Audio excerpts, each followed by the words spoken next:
Okay, so you know how every other day there's a new AI thing announced and it's like, oh, is this the one? Well, OpenAI just dropped their O1 preview and O1 mini models and like it actually feels different this time. Yeah, it really does.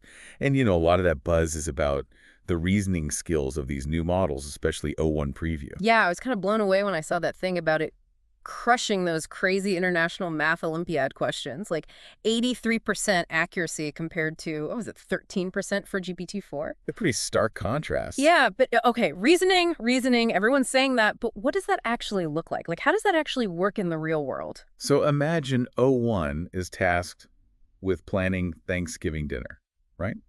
For a big family. Okay, now that's a problem, I understand. Yeah. All the different dishes, and somebody always has a weird dietary restriction. Exactly. And previous models, they could give you a list of recipes, no problem. But O1 actually thinks through the whole process. Oven space, cooking times, how to make sure everything is ready at the same time. Wait, so it's actually strategizing the whole meal prep? That's wild. It's breaking it down into these smaller steps, figuring out how those steps relate to each other, and then it's actually making like informed decisions based on what the goal is. In this case, a delicious and on-time Thanksgiving dinner.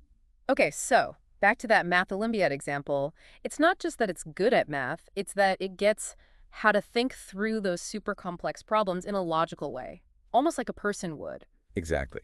It's not just about crunching numbers, it's about understanding the underlying principles. One of the articles even mentioned how O1 tackled a geometry proof. And it didn't just brute force calculate its way through, it actually like drew diagrams and stuff.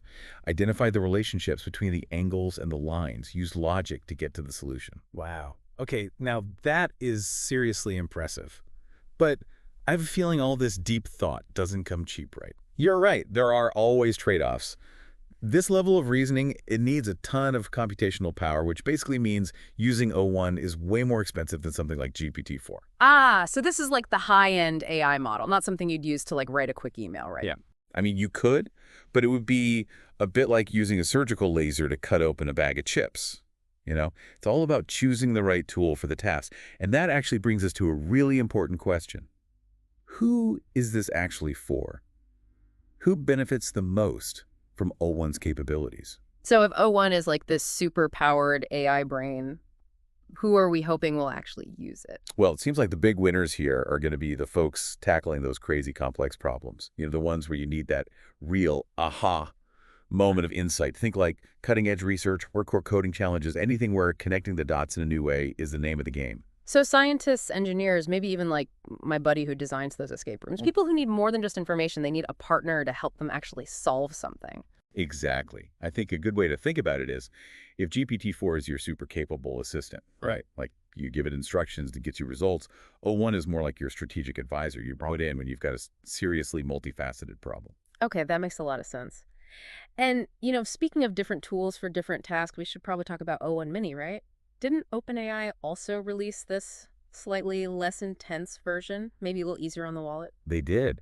It seems like they're really thinking about how to offer these different levels of AI power because, like we were saying, not every problem needs that full-on O1 deep thinking treatment. Hmm. O1 Mini seems like it's aiming for the stuff that's more about efficiency, less about, grand strategy. I think they see it being really useful for coding specifically. Okay, so if O1 is our culinary chess master, then O1 Mini is like the sous chef, a total pro at specific techniques, keeping the whole operation running smoothly. Perfect analogy. So maybe O1 Mini isn't going to be proving theorems in theoretical physics, but for developers, this could be huge. Imagine having an AI assistant that helps you debug code, optimize algorithms, even generate new code based on what you tell it to do. It's almost like having a whole team of AI specialists at your disposal, each one an expert in something different, which kind of makes you think, if we zoom out a little, what does this whole thing say about where AI is going? It's like we're not just teaching AI to copy us anymore, we're teaching it to actually make us smarter. That's a really important point. It's not just about processing faster or writing better. It's about AI actually being part of the problem-solving process itself. A partner that can help us wrap our heads around challenges we haven't even thought of yet. That whole partner and problem solving thing really sticks with me. It just feels more collaborative, less like AI is coming for our jobs and more like, hey, how can we work together on this? Exactly. And I think just like any good partnership, it's all about communication, understanding each other's strengths, and being realistic, right? Hmm. Just because these models are capable of all this complex thought doesn't mean we can just dump our problems on them and expect perfect solutions every time. Totally. It's not about giving up control. It's about using these incredible tools in a way that is smart and responsible, which actually reminds me, one of the things I read said that even OpenAI is admitting this O1 thing isn't perfect. Like, there are certain things that it can actually trip up on, things that GPT-4 handles no problem. What's the deal with that? If it's so much more advanced, why would it struggle with the simpler stuff? Well, AI development is funny like that. It's not always a straight line of getting better and better. It seems like with all that focus on deep reasoning and strategy, sometimes O1 can overthink things. The tasks that are more about instinct, like understanding a metaphor or navigating a really nuanced social situation, that's where it can trip up. So O1 could solve an equation that would make my brain melt, but might not get why people say curiosity killed the cat. Exactly. It's a good reminder that these different AI models, they all have their own strengths and weaknesses. What's important is knowing when to use which one, right? When do you need that deep thought, and when do you need something a little lighter? It's like AI development itself is this puzzle, Yeah. right? How do you put all these different thinking skills together without, like, creating new problems in the process? It's a great way to put it. And that's what makes this whole field so exciting. It's all about constantly learning and experimenting and figuring out what AI can do. Yeah.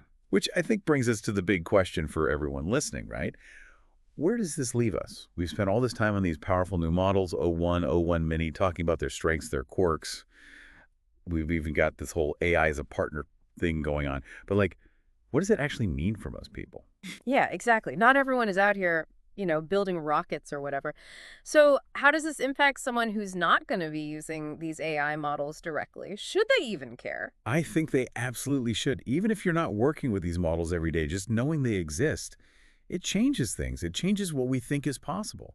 Imagine, what if AI could help us solve things like climate change or world hunger, these huge problems that have always seemed impossible? Maybe with AI as our partner, they actually are. Okay, that's a pretty amazing thought. It's not just about doing the same things better or faster. It's about completely changing what we think we can accomplish as a species. It's like AI isn't just giving us a faster car, it's teaching us to fly. Exactly. And I think that's what I want everyone to take away from this. We're entering this whole new era of AI. It's not about AI copying us anymore. It's about AI helping us solve problems in ways we could never do on our own.